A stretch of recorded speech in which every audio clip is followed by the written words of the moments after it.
Dobar dan svima, dobrodošli na službenu konferenciju za medije Hrvatskog nogometnog kluba Vukovar 1991. Uoči četvrtog kola SHNL-a gdje smo ponovno domaćini i ovaj put očekujemo Goricu. S nama u društvu su naš glavni trener Gordon Schildenfeld i naš mladi igrač Vito Čajić. Treneru, kao što sam rekla, ponovno smo domaćini 7 dana nakon. Kako se pripremamo za sutrašnju utakmicu? Pa evo sad imamo nekog iskustva malo na našem terenu. Probili smo taj led i nekako i sa rezultatima. I evo, nadamo se, svi priželjkujemo tu prvu pobjedu, tako da nadam se da će nam biti ovo prva domaća pobjeda.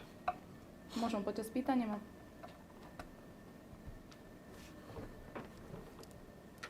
Evo, u prošloj utakmici je bilo puno riječi da je tek prvi žuti karton bio u 70. minuti, pa je bilo možda zamjerke na čvrstinu ili tako. Kako vi to gledate?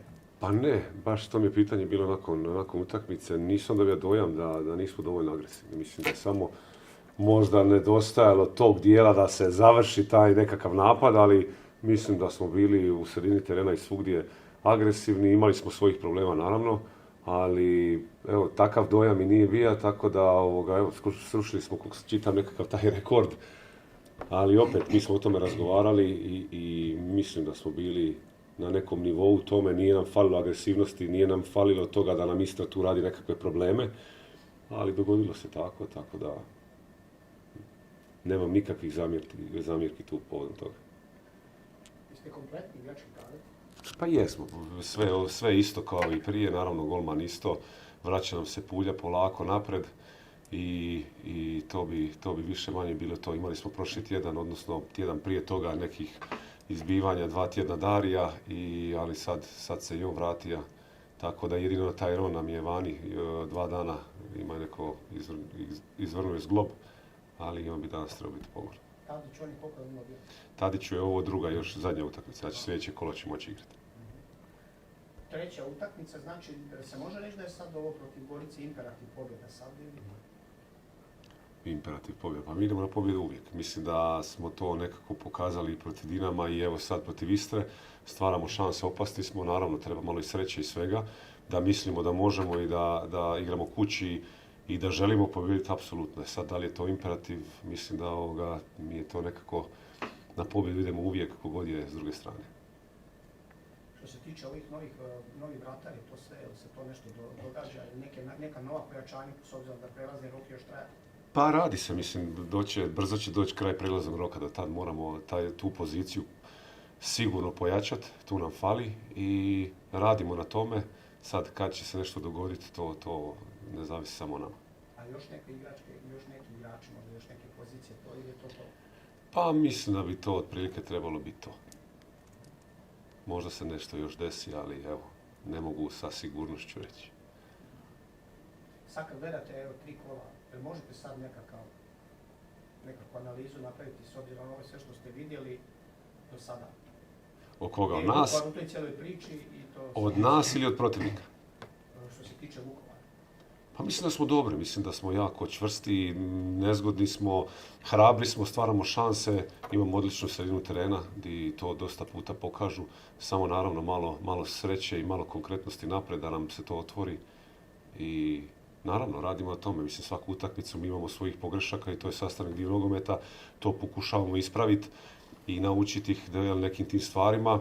Isto protiv Istre smo imali nekih svojih problema, svaki protivnik će nadoniti nešto novo gdje ćemo uočiti nekakve probleme ili taj dan možda šta nije bilo prošli put.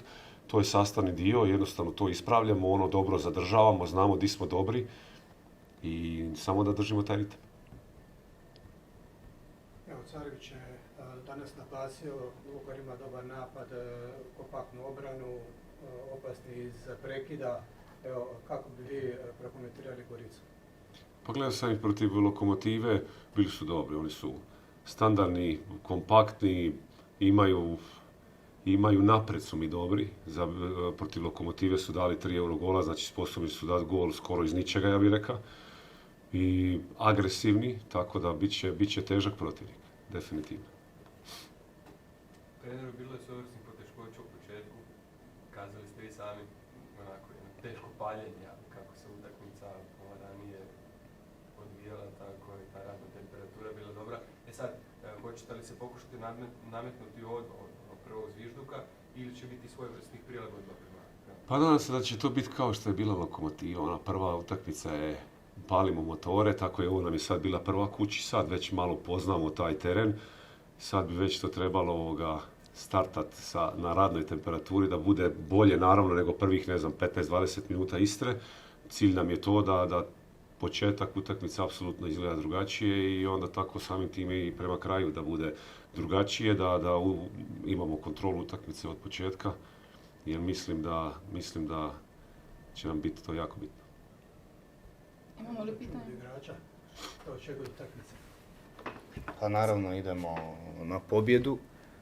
Svi u slačioni smo jako motivirani, spremni i jednostavno hoćemo pokazati da doma možemo skupljati bodove i pobjede, što je prioritet. Kao što je trener rekao, svaku utakmicu idemo na pobjedu. Mislim da smo pokazali u sve 3 utakmice da znamo igrati, da nikom nismo ugodan protivnik i mislim da smo spremni za Goricu. Tako da pozivam ovim putem sve navijače da dođu u što većem broju i da nas podrže u novoj utakmici na našem terenu. Možda nešto atmosferi u ekipi, kakva je? Ipak je to najviši rang. Pa naravno u početku imamo dosta igrača koji ima ovo prvi put u prvoj ligi i mislim da se to najviše vidjelo možda na toj prvoj utakmici, ali i to drugo poluvreme te prve utakmice je već izgledalo jako dobro. Neki od nas još doilaze i čekamo i Pulju koji će nam biti moćan nadut gore. Tako da mislim da smo mi svakim danom sve samo jači i jači i bit ćemo sve konkurentniji i opasniji za sve ekipe u HNL-u. Tako da eto, jako smo uzbuđeni i željno iščekujemo utakmicu. A kako igrati na utakmice na terenu na kojem ne trenira? To drugačije malo.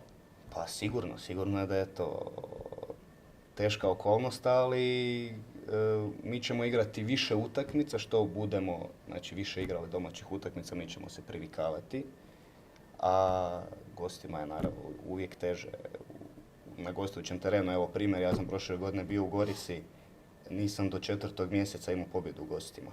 U gostima je mnogim ekipama puno teže pobjeđivati, tako da evo doma smo sad uzeli prvi bod. Ako sada krenemo s pobjedom, moramo otvoriti nekakav niz. Ko dolazi poslije? S kim idete sljedeći? Doma. Belupo dolazi. Da. Kup je između i Belupodov. Kup je utorak, jel? Tako je, da. Nehaj, Tako je, da. Vito, nekoliko riječi o protivniku. Evo, zapravo ranije sve već naglašeno klub iz tvog grada kojem si na kraju krajeva i igrao, jel? Da, pa evo, bila mi je to lijepa godina u Gorici. Stvarno, ja sve riječi hvale tamo za sve ljude u klubu i veselim se vidjeti i te ljude i neke su igrače, makar oni su jako promijenili kadar, jako malo je ostalo.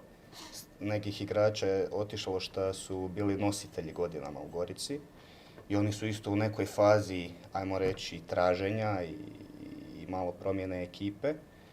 Ali definitivno to je jedna stabilna ekipa, otraga kompaktna i svaka utakmica također, oni su svima neugodan protivnik. Ja se sjećam prošle godine, svima je bilo teško protiv Gorice igrati, ali opet s druge strane može se i ja apsolutno vjerujem u nas. I opet ponavljam, idemo na pobjedu.